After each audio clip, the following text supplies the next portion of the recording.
Good morning, comic book fans. Welcome back to Comics in 5 Minutes. I'm your ever Shorty. Fuck ice. Let's talk about Mobile Armored Strike Command. M.A.S.K for short.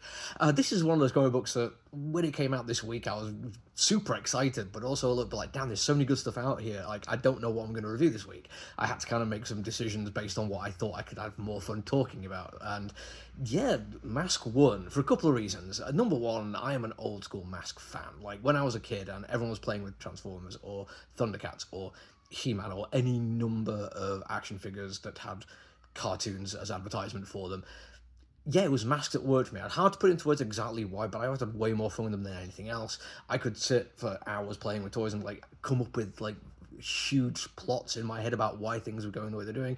If friends came around with their toys, we'd have like huge hour-long, effectively, we would make movies in our head with our toys of these action figures. It was brilliant. We loved doing it.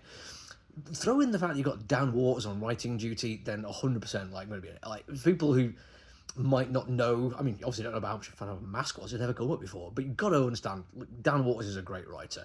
In the entire time of stuff I've been reading with his name on it, the only one I've ever not really 100% liked was the Teenage Mutant Ninja Turtles Shredder book, and that is, it was an uphill battle. You know, I'm not real. I like the Turtles, but they're not my thing. I will read them if there's a cool creator on them, hence me picking up the Shredder book. But issue one just didn't really land. Although it did some cool things, it wasn't for me. Everything else Dan Waters has done, I've absolutely adored. I have put him in my best of the year list repeatedly. I will constantly keep telling people how good he is, including random strangers online. So those two like facets of fandom came together in a comic book. You've got to imagine I'm going to be hugely excited about it.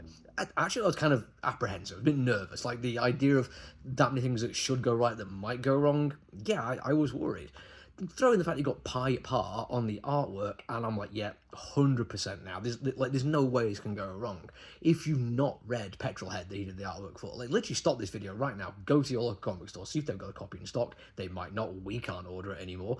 And if they have got it, buy it, take it home and read it. You will not be disappointed, because I'm willing to bet work on Petrolhead is the reason why he was certainly at the top of the list for this comic book. He does vehicles in action like almost nobody else. The closest I've seen to anyone doing it as good as him, Prairie Gods, like one of the early issues with the car chase through the desert, like that's the only time I think I've ever really seen how good you can do this, because comic books are a static medium.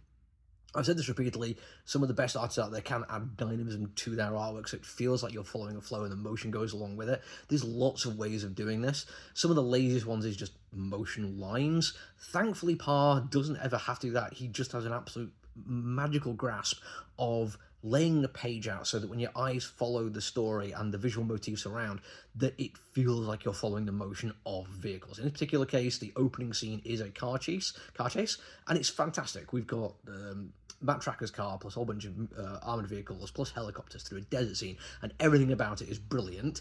But that's not like the beginning and end all of the artwork. Every single individual character is fantastic. Like, you can recognise them all straight away from the clothes they wear, the look of their faces, even facial expressions, which reminded me of the old cartoon. You get to see how crazed some of these characters are, how cool some of them are, how like you get to see anger. It is brilliantly done from start to finish. And a lot of that is going to come down to the artwork, obviously, but I'm not going to ignore down on this one. Waters is just brilliant. His pacing for this is fantastic, and he manages to get the layouts done with the artistry in mind, so that flow is uninterrupted and amazing. But the real thing that made it stand out for me, how much I loved it, is this comic exists in the world of Transformers and G.I. Joe and apparently Void Rivals. And those are big, over-the-top kind of stories, and M.A.S.K should be. This is a crazy 80s cartoon, but it feels way more grounded. I would generally struggle to put into words exactly how it feels this way with some of the big over-the-top things that happen. But there's a bit where we have a fight scene with two guys with their masks on, shooting huge power beams from their whole ass face. And it should be silly, it should be over the top, but it feels like there's genuine peril, that this matters, the outcome of it is important, in a way that a cartoon never would be able to get across. Go back and watch early M.A.S.K cartoons, and it is just laser bolts and explosions all over the place and nobody really gets that badly hurt. This one felt vital, and I like the fact that it reminded me of the cartoons, in the fact that an awful lot of people are involved in Mobile Armored Strike Command than normal dudes. Watch an episode again, you'll get to see these people picked out of their jobs. Like, one dude just works in a restaurant, like makes pizza dough, and then he puts on a mask and goes and does a thing. And I feel like with the over-the-top world of Transformers and G.I. Joe and the Void Rivals, that, yeah, this This feels like the right choice, and I love it for that. Oh, and one last thing. They have race swapped the main character, Matt Tracker. If you don't like that, you're an arsehole, and I don't like you. But that's with me for now. Until I see you all again, look after yourself, everyone. Stay safe.